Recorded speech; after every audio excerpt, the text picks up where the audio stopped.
तो दोस्तों स्वागत है आपका चिल क्राफ्टर्स चैनल में। आज हम आपको एक ऐसी फिल्म की कहानी सुनाने वाले हैं जैसी शायद आपने पहले कभी नहीं देखी होगी। जी हाँ, हम बात कर रहे हैं हाल ही में रिलीज हुई फिल्म सिस्टर मिडनाइट की।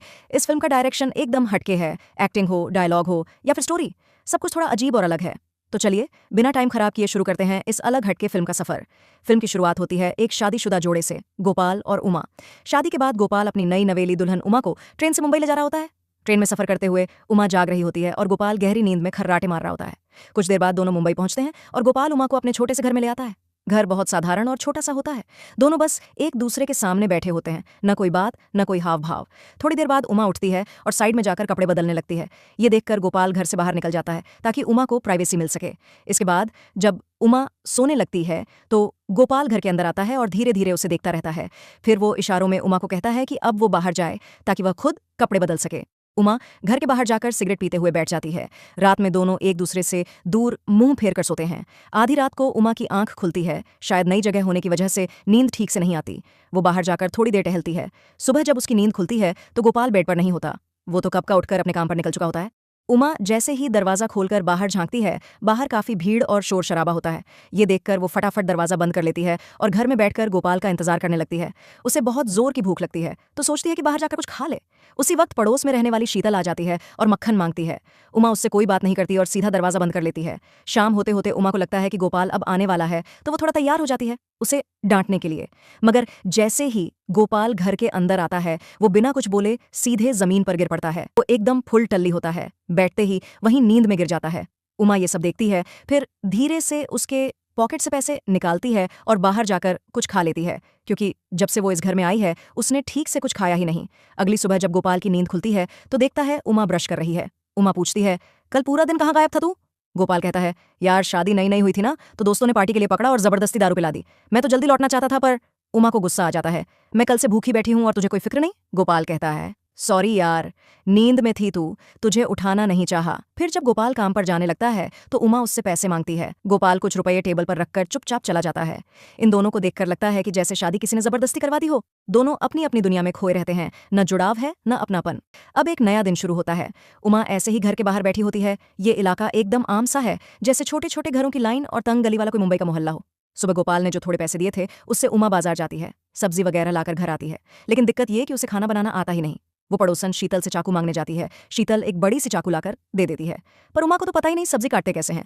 शाम को जब गोपाल वापस घर लौटता है तो मोहल्ले की सारी औरतें अपने पतियों को खाना परोस रही होती हैं, मगर उमा अब भी आटे में ही उलझी होती है। फिर गोपाल बाहर से खाना लाता है और दोनों साथ में खाना खाते हैं। रात को सोने का वक्त होता है तो उमा बिस्तर पर कपड़े उतार कर लेट जाती है और गोपाल की ओर हाथ बढ़ाती है, लेकिन गोपाल बस शेक हैंड करके चुपचाप सो जाता है। सुबह होते ही पता चलता है कि उमा सारे पैसे खर्च कर चुकी होती है। गोपाल उसे डांटता है, मगर उमा भी उल्टा बोल पड़ती है, घर चलाना मुझे आता नहीं, लेकिन तुम्हारी जिम्मेदारी भी तो है ना सब सिखाना। तो गोपाल ने सोचा कि अब इसे समझाना पड़ेगा। वो एक छोटा सा टाइम टेबल बना देता है, किस दिन कितना खर्च करना है, कौन सी सब्जी बनेगी, कितनी दाल चावल पकाने हैं, सब कुछ लिस्ट में लिखा हुआ। इसके बाद उमा शीतल के पास जाती है और थोड़ा बहुत खाना बनाना सीख लेती है। शाम को जब उमा पहली बार अपने हाथों से खाना बनाकर गोपाल को परोसती है, गोपाल छकते ही तारीफों की बारिश कर देता है। दोनों बस एक दूसरे का चेहरा देखने लगते हैं, बोलने के लिए कोई शब्द नहीं बचते। फिर दोनों बाहर निकलकर साथ में सिगरेट पीते हैं। सुबह होती है और गोपाल उल्टी करने लगता है, शायद कल की शराब का असर। आज संडे होता है तो उमा कहती है, शादी को इतने दिन हो गए लेकिन तुमने एक दिन भी मुझे बाहर घुमाने नहीं ले गए। गोपाल कहता है, थोड़े दिन में एक शादी है, वहीं चलेंगे।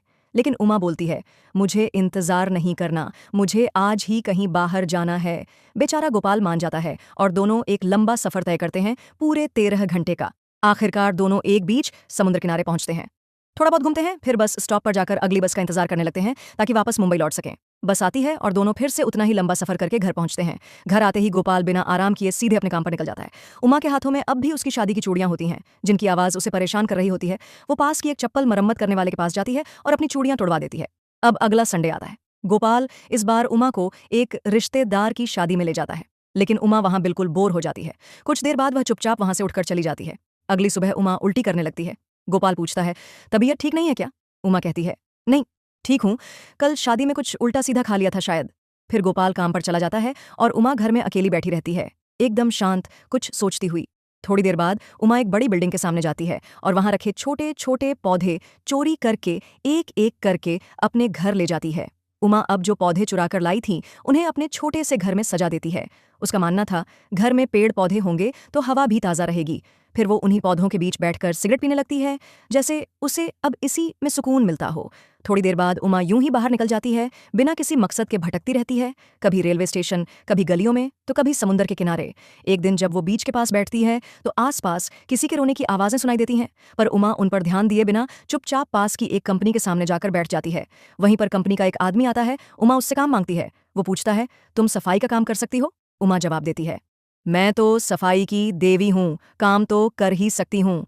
इसके बाद उमा रात भर उस ऑफिस की सफाई करती है, पूरी मेहनत से।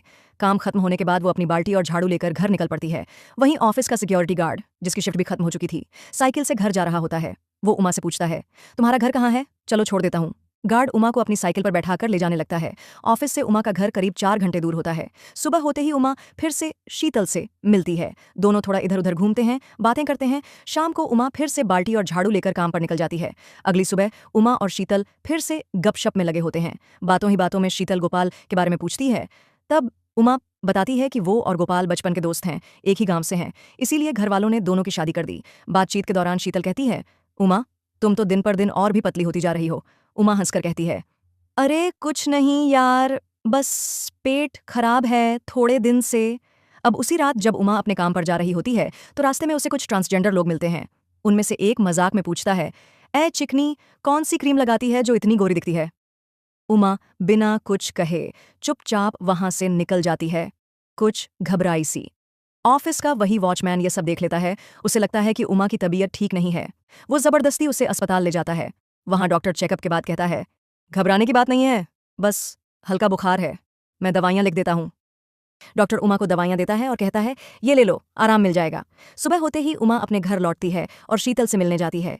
शीतल कहती है, अब तू अपने आदमी के पास जा, मैं कुछ दिनों के लिए गांव जा रही हूं, पता नहीं तू अपना ध्यान कैसे रखेगी, और वैसे भी तेरा पति अभी घर पर है।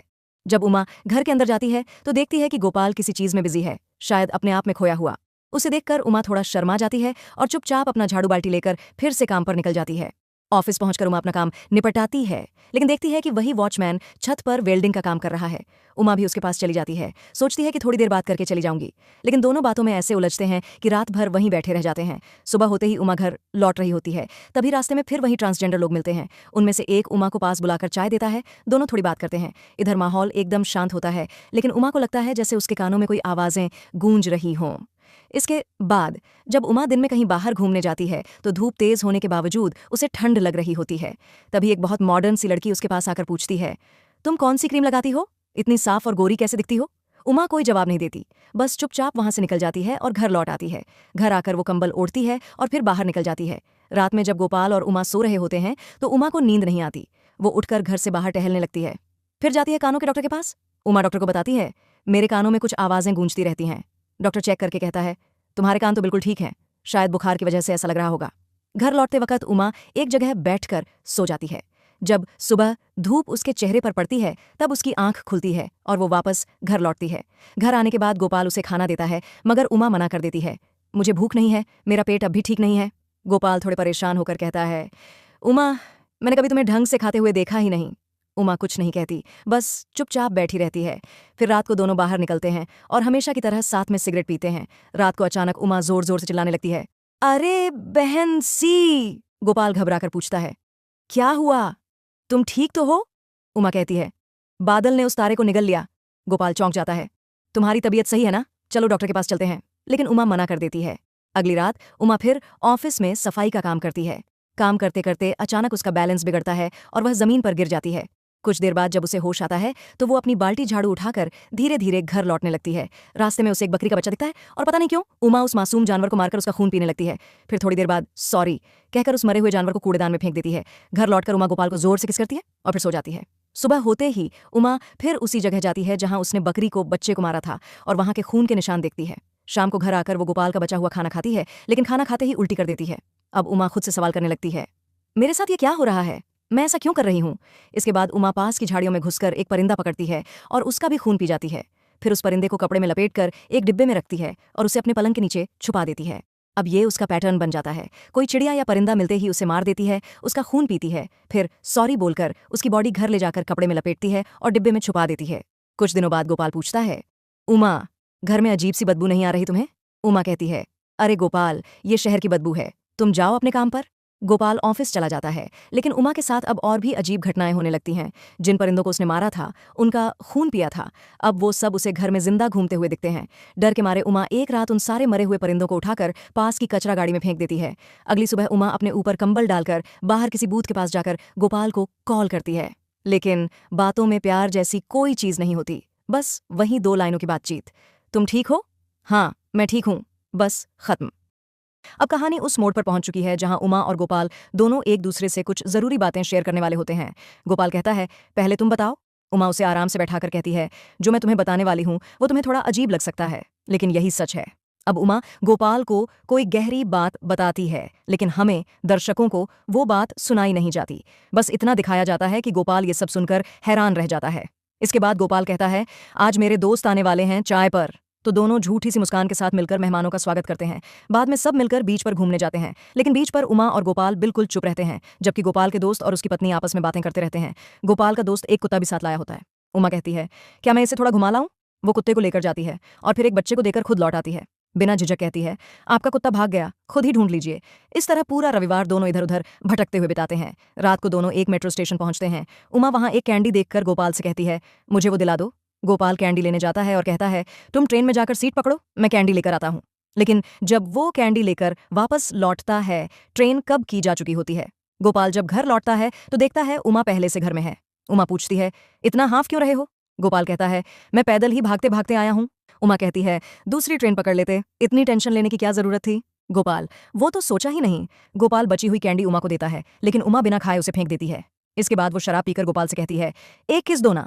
फिर दोनों कुछ सेकंड में झट से किस करते हैं और फिर धीरे धीरे दोनों इंटीमेट हो जाते हैं। उमा चादर ओढ़कर फिर से कहती है, एक बार और इस तरह से दोनों रात भर एक दूसरे के साथ बिताते हैं। लेकिन अब आगे क्या होता है? क्या ये नजदीकी उनका रिश्ता मजबूत बनाती है या फिर और भी उलझा देती है? उमा और गोपाल एक दूसरे के साथ इंटरव्यू हैं, लेकिन उसी दौरान कुछ बहुत अजीब होता है। सुबह जब उमा की नींद खुलती है तो वो देखती है कि जिन परिंदों को उसने पहले मारा था और कचरे में फेंक दिया था, वो अब खटिया के नीचे से बाहर निकल रहे हैं। उमा डर के मारे गोपाल को उठाने लगती है, लेकिन तब पता चलता है कि गोपाल तो रात को ही मर चुका था, शायद उसी वक्त जब वो दोनों इंटीमेट हो रहे थे। उमा पूरी रात एक लाश के साथ सोई रही। उसे समझ ही नहीं आ रहा कि अब क्या करे। 3-4 दिन इसी हालत में गुजर जाते हैं। तभी ऑफिस का वॉचमैन उमा के घर आता है हालचाल पूछने, लेकिन उमा दरवाजा ही नहीं खोलती। वॉचमैन गोपाल के दोस्त की वाइफ से पूछता है तो वो कहती है, मैंने तो दोनों को कई दिनों से देखा ही नहीं, ना उमा ना गोपाल। कुछ और दिन बीतते हैं।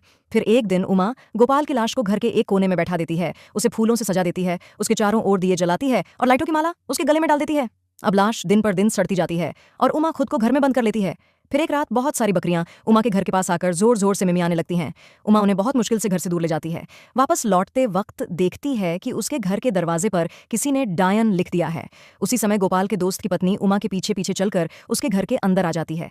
अंदर आते ही वो गोपाल की सड़ी हुई लाश देखती है और डर के मारे उसकी हालत खराब हो जाती है। उमा उसे देखकर कहती है, तू सोच भी नहीं सकती मैं कितनी प्यासी हूं, और फिर उसे मार डालती है। अब उमा को एहसास होता है कि शीतल वापस गांव से लौट आई है। उमा अब घर की दीवारों से बातें करने लगती है। शीतल मोहल्ले में लौटने के बाद लोगों से सुनती है उस घर में कोई डायन रहती है। उमा ये सुनकर हंसने लगती है और शीतल से एक छोटी सी मदद मांगती है, एक बड़ा सा आरा चाहिए, बस थोड़ी देर के लिए। उमा आरा लेकर उस मरी हुई औरत के टुकड़े टुकड़े करने लगती है और आधी रात को वो टुकड़े किसी सुनसान एरिया में ले जाकर फेंक देती है। लेकिन कहानी यहीं खत्म नहीं होती। लेकिन सबसे डरावनी बात तो अभी बाकी है। उमा को लगता है कि अब सब कुछ खत्म हो चुका है, लेकिन उस एरिया में जहां उसने बॉडी फेंकी थी कुछ हिलता हुआ दिखता है। वो इंसानी हाथ था या कोई परिंदा या कुछ और। सिस्टर मिडनाइट की ये कहानी अभी खत्म नहीं हुई है।